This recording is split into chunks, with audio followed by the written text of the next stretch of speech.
nuevas iniciativas de búsqueda de cobre representan el 47.6% de la cartera de proyectos de exploración minera del Ministerio de Energía y Minas. Así lo señaló Enrique Garay, miembro consultivo del Congreso Internacional de Prospectores y Exploradores número 13 en ProExplo 2023. Bajo este panorama, Garay remarcó que el Perú debe aprovechar su posición de segundo productor mundial de cobre para promover el descubrimiento de yacimientos que satisfagan la demanda del mineral crítico para la transición a una matriz energética limpia y confiable.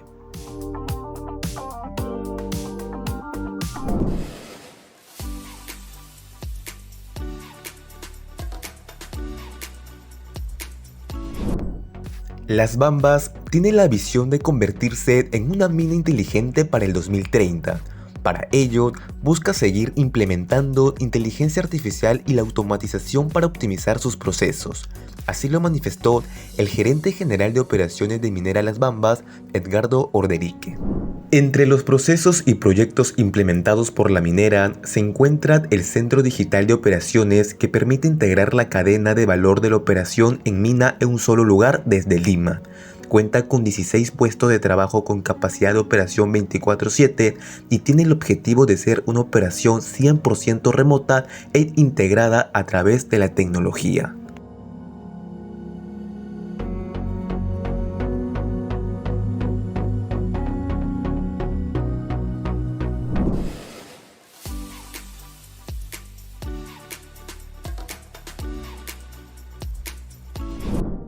Antamina elevó a $2.000 millones su estimado de inversión en su plan para ampliar la vida útil de su yacimiento hasta el 2036. Esto se produjo luego de una ronda de observaciones del proyecto por parte de las autoridades peruanas. El hecho de que se extiende la mina hasta el 2036 no quiere decir que la mina culmine. Para que se pueda presentar un nuevo estudio de impacto ambiental, se tendrá que hacer un estudio de ingeniería que sustente una nueva ampliación. Eso lo esperamos, manifestó el presidente y gerente general de Antamina, Víctor Gómez.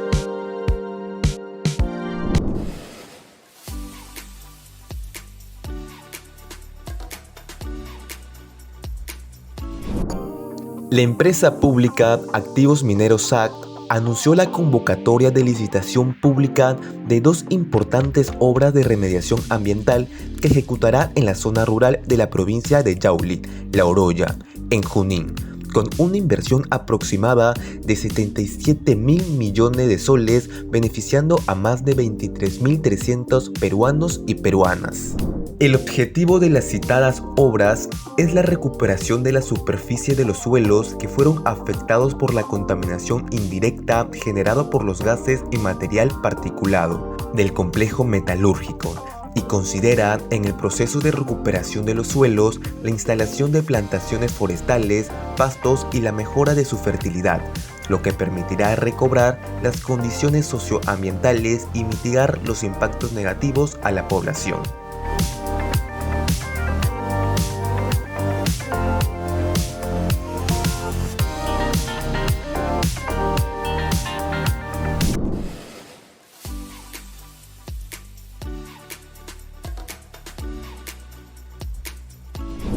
Según un reciente informe, la minería ilegal de oro es la actividad productiva ilícita que mueve más dinero al año en el Perú, representando 1.777 millones de dólares y ocupando 25 millones de hectáreas en regiones como Arequipa, Puno, Madre de Dios, Ayacucho, Apurímac y La Libertad. Con el objetivo de abordar esta situación, Perumin 36 dedicará un segmento especial para el análisis, debate e intercambio de las experiencias en torno a propuestas que coadyuven a la erradicación de la minería ilegal y la promoción de la formalización de la economía. Así lo anunció el presidente de Perumin 36, Miguel Cardoso.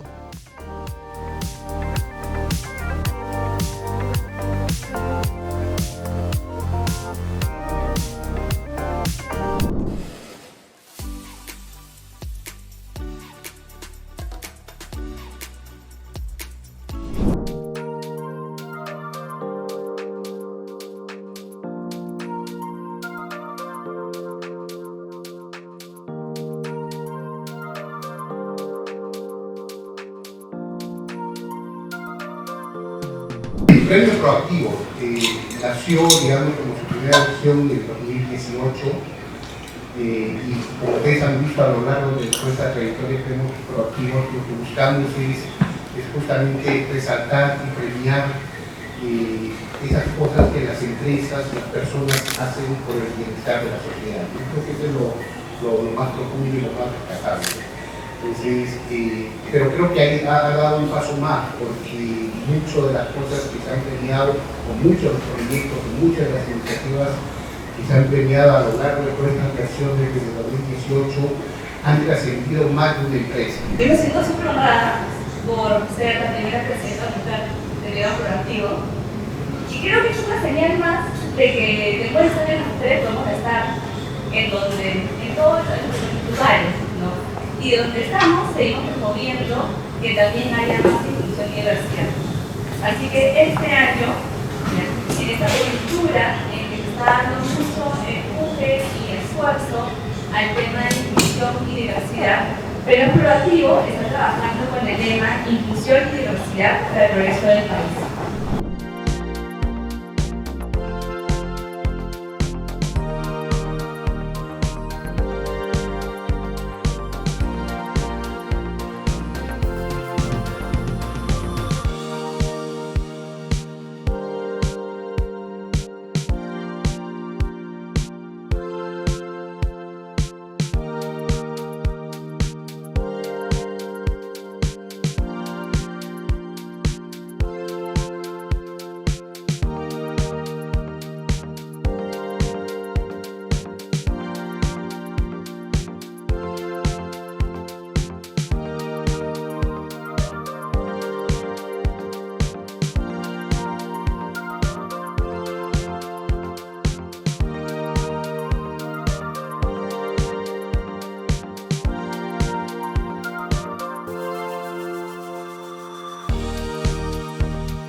Bienvenido a bordo.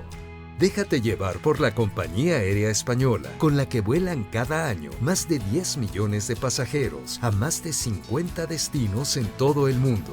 Disfruta de la unión entre tecnología y confort que ofrecemos en nuestra renovada flota de aviones, más modernos y sustentables. Nos gustará verte pronto, muy pronto.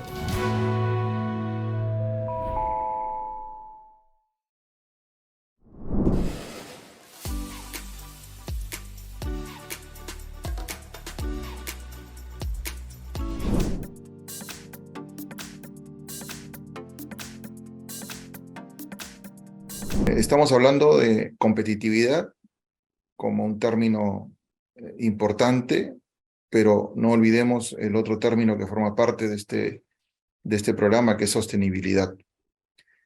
Y tenemos que reconocer que, si bien es cierto, se ha hecho referencia al modelo económico que nos ha permitido en los últimos años un crecimiento promedio de alrededor del 6%, este crecimiento económico, que fue en muchas circunstancias considerado el milagro peruano, el crecimiento económico, gracias a un modelo económico de economía social de mercado, apalancado básicamente en las libertades, a la libre empresa, al respeto a la propiedad privada, no discriminar los capitales ni las inversiones, sino más bien incentivarlas y promoverlas, que ha permitido este crecimiento casi quintuplicar nuestro Producto Bruto Interno, elevar nuestras exportaciones casi 10 veces, y también, por un lado, reconocer como una crítica al crecimiento económico que hemos tenido, que no ha sido capaz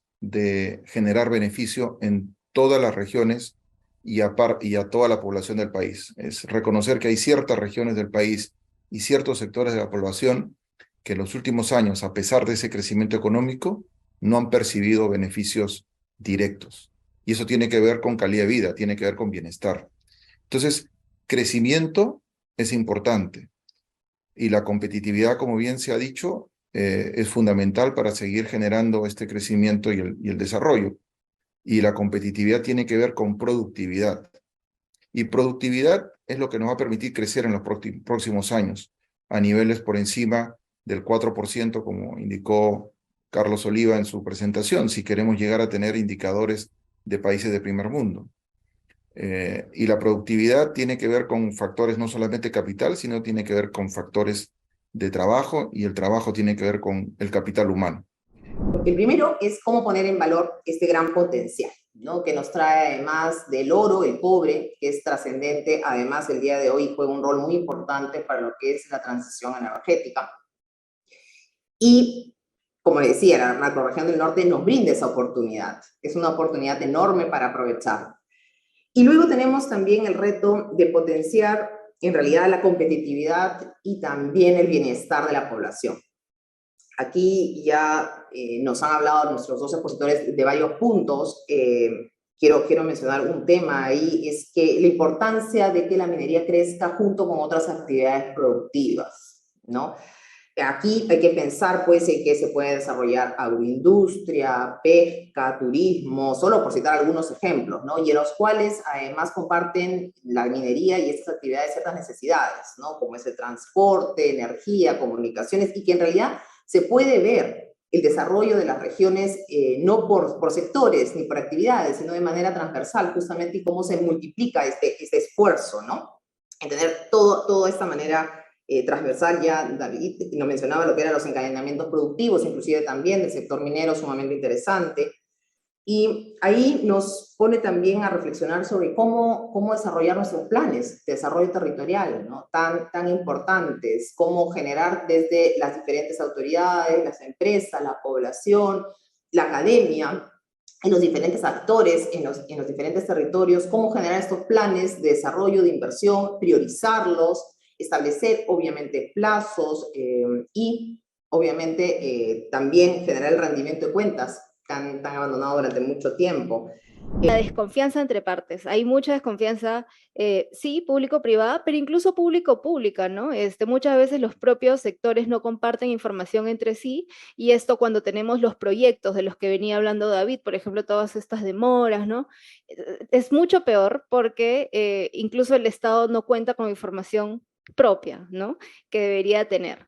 Además está decir la enorme rotación que existe dentro de los diferentes niveles en el Estado peruano, hace aún peor esto de no tener una sola contraparte, ¿no? Y tenemos en general información deficiente o limitada, sobre todo a nivel más local, ¿no? Sobre todo, es fácil, digamos, hablar a nivel nacional, de promedios, ¿no? Pero cuando hablamos de localidades, muchas veces se hace más difícil tener información clave.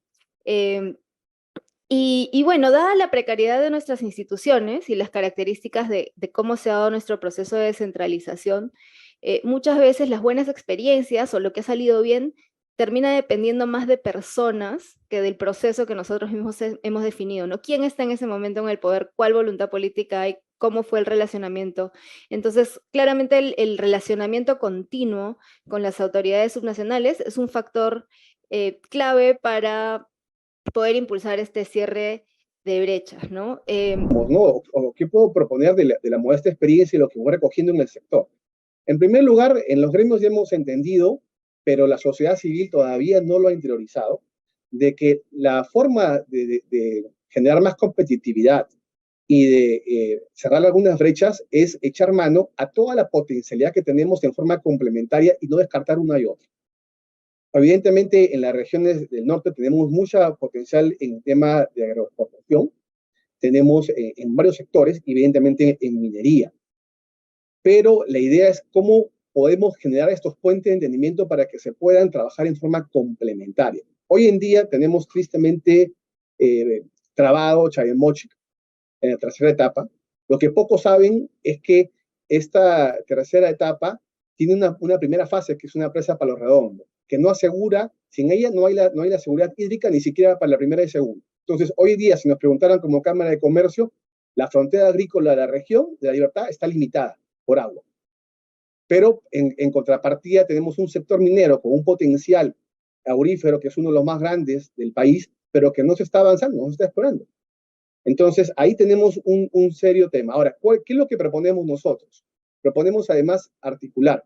Esto evidentemente pasa porque las empresas privadas asuman el rol de dedicar parte de su tiempo para hacer algo de servicio civil voluntario y asumir este rol. Nosotros nos hemos quedado sorprendidos cómo en espacios multiactor, como por ejemplo la Agencia Regional de Desarrollo, los comités regionales de innovación, los comités regionales ambientales, piden, por ejemplo, que la Cámara de Comercio asuma la presidencia, que es un gremio empresarial, o sea, pero ante la carencia de institucionalidad y confianza, nos piden asumir roles y evidentemente invertir más tiempo y recursos de lo que habíamos nosotros pensado.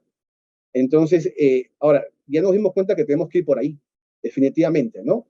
Y lo otro es ejercer un poco también esa articulación para que pueda haber mayor capacidades en el sector público, ¿no?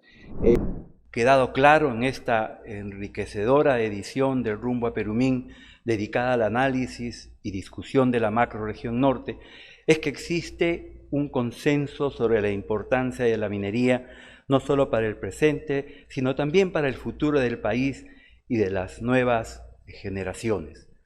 Hemos tenido muchísimas coincidencias de todos los expositores en cuanto a las responsabilidades que tenemos, a la necesidad de tener una visión de largo plazo. Hay palabras recurrentes como competitividad, sostenibilidad, infraestructura, gobernanza, en fin, una serie de conceptos que no tienen un sentido mencionados en el corto plazo, sino si son mencionados y aplicados sistemáticamente, de forma continua, en el largo plazo.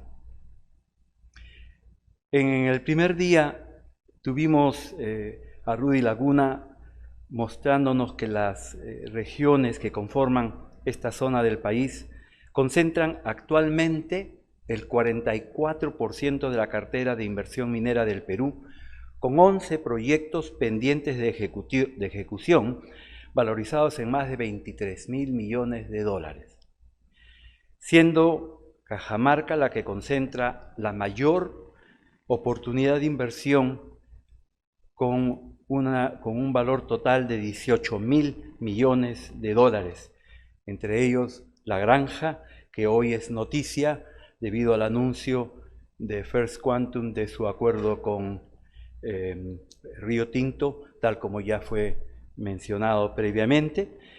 También Conga, que es una inversión estimada en 4.800 millones de dólares. Galeno, con 3.500 millones. Yanacocha Sulfuros, con 2.500 millones. Michiquillay, con una cantidad igual. Y la reposición de Tantahuatay, con 194 millones.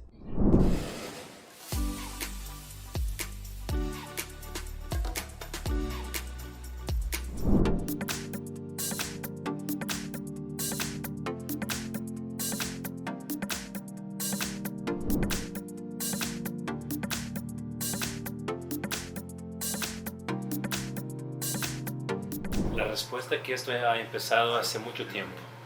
Yo hacía muchos entrenamientos de observación comportamental que hablaba sobre reglas, procedimientos, equipos de protección personal, cómo revisar, hacer revisiones en equipos y seguir algunas reglas específicas. Y yo enseñaba a los supervisores para que ellos pudieran ir y hablar con sus empleados, sus trabajadores, de una manera positiva. Pero me di cuenta que algo estaba faltando. Las personas no estaban hablando sobre los errores humanos. Y me di cuenta, yo tenía un sentimiento que algo estaba faltando. La noche anterior que yo choqué mi auto. Yo me quedé dormido, choqué el auto, me quedé con 5 puntos aquí en la boca, no estaba acordado cuando la policía llegó. Estaba con un cinturón de seguridad, pero aún choqué la boca contra el volante. Entonces no podía hacer los entrenamientos durante un buen tiempo. Entonces una vez pregunté en la sala de aula, pregunté a las personas, ¿cuántos de ustedes, así como yo, ya durmió detrás del volante? Y todos levantaron la mano. Y no estábamos conduciendo en alta velocidad, no habíamos tomado nada. Entonces pregunté a ellos sobre la prisa. ¿Cuántos de ustedes ya se lastimaron cuando estaban apresurados? Y todos levantaron la mano. Y eventualmente pregunté también sobre la frustración y la complacencia. Entonces empecé a preguntarles sobre los errores críticos que lastimaban a ellos. Ojos lejos de la tarea, o entrando en la línea de fuego, perdiendo el equilibrio. Entonces tenía estos 8 puntos, pero no estaban en una orden. Y una vez estaba hablando con un consultor nuestro que estaba cuidando de la parte de las petroleras. Entonces pregunté a él si él también pensara que era interesante que de entre las 60 personas en la sala la noche anterior, todos ellos hablaron algunas cosas que estaba dentro de estos 8 puntos. Entonces yo tenía los 4 estados y tenía ahí ya los 4 errores. En este punto ya sabía también sobre las 3 fuentes de eventos inesperados, que en nuestra propia área no somos responsables por más del 90%. Y esa persona me dijo, sí, es muy interesante, Larry, pero ¿qué vas a hacer con esto? Y mientras hablaba con ella, yo empecé a escribir los 4 errores y los cuatro estados y los 4 errores en 2 columnas. Y puedo ahora recordar este día. Hice un dibujo de una línea entre los dos, entre los estados y los errores. Entonces dice esta persona, Lara, los estados vienen antes de los errores. No son 8 cosas diferentes. Estos 4 que causan estos 4.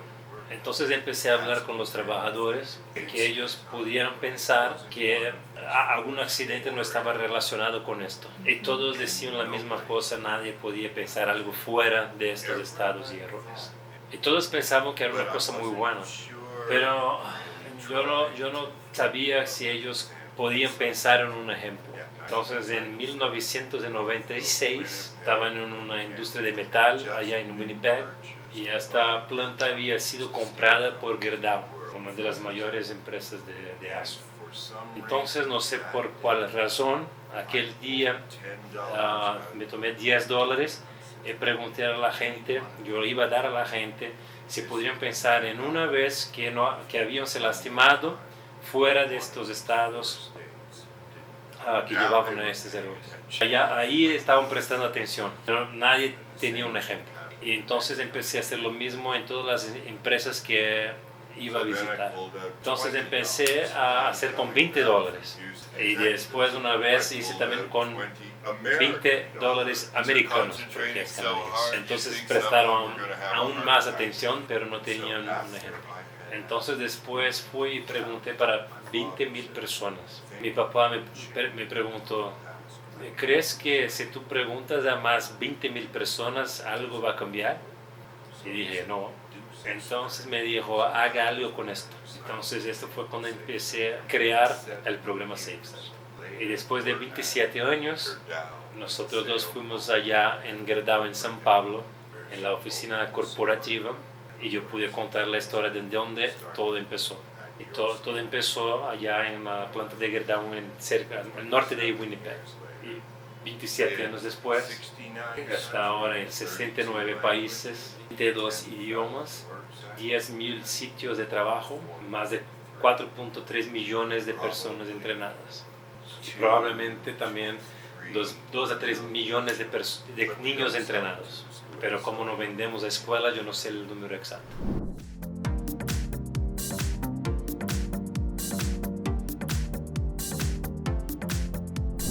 El factor más importante es la reducción de lesiones.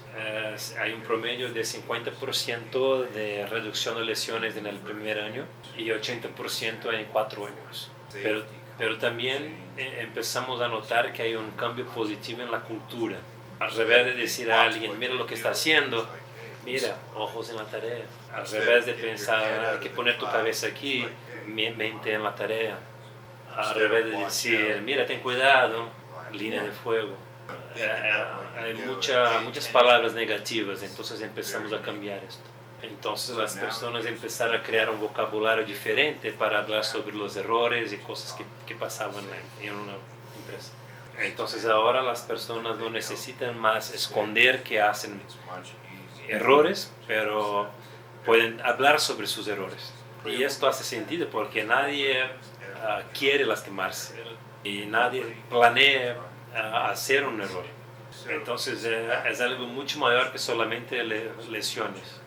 Los 4 estados o una combinación de estos estados, especialmente la complacencia. Muchas veces sabes cuando estás apresurado, especialmente si estás muy apresurado, y también puedes sentir cuando estás muy cansado. Pero a veces cuando estás solamente con un poco de prisa o solamente un poquito cansado, es más difícil para sentir.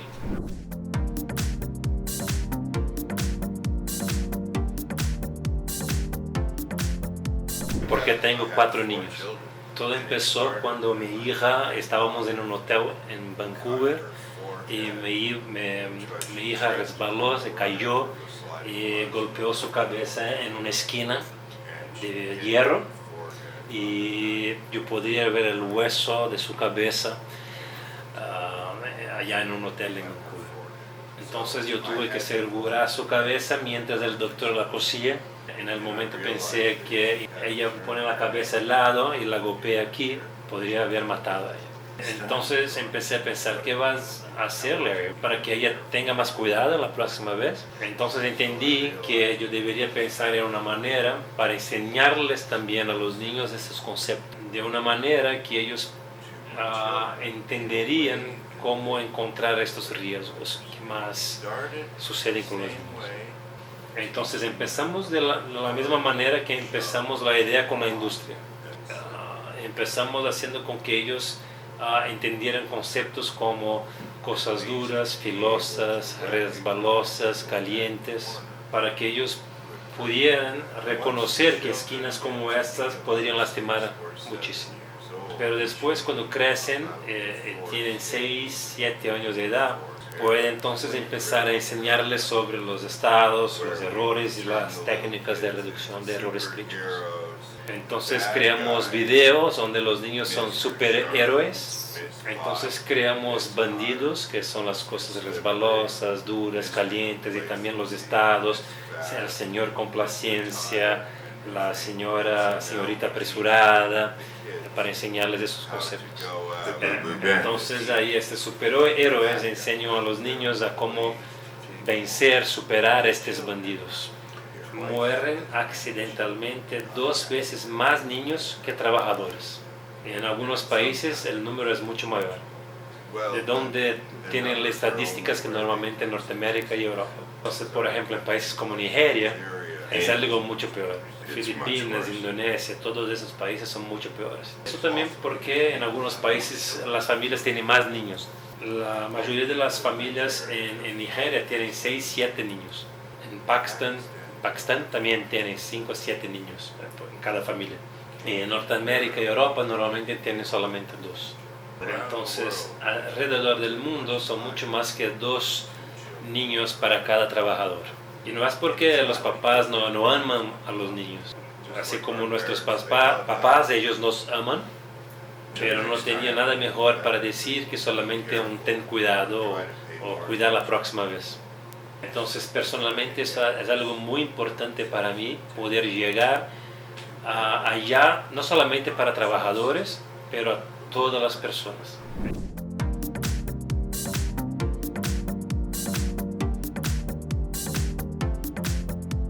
Estábamos en Colombia en diciembre pasado, en una empresa allá en Manizales, y una trabajadora llegó para agradecer a Larry, a SafeStar, por salvar su vida.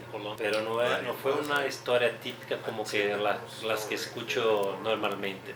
Normalmente escucho historias sobre cuando estaban conduciendo, como por ejemplo yo estaba manejando, entendí que estaba muy cansado, entonces paré el auto, hice alguna cosa para no quedar dormido detrás del volante. Entonces esas son historias que normalmente escuchamos.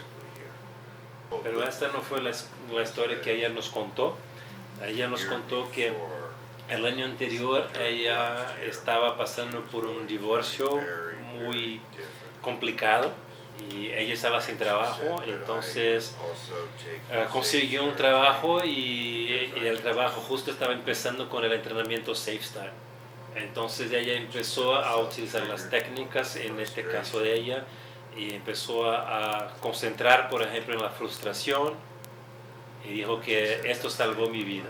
Ella no nos dijo exactamente lo que estaba planeando hacer, y nosotros no preguntamos si estaba queriendo hacer alguna cosa mal.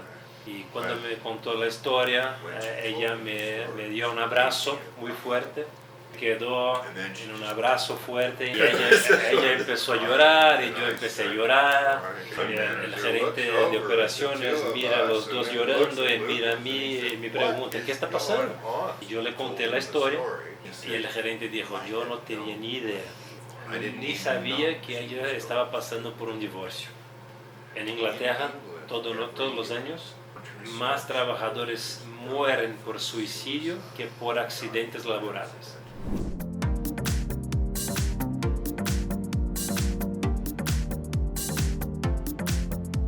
En verdad es el mismo plan para todos los países. Queremos llegar a todas las empresas y a todas las escuelas el más rápido que podemos, el más rápido posible.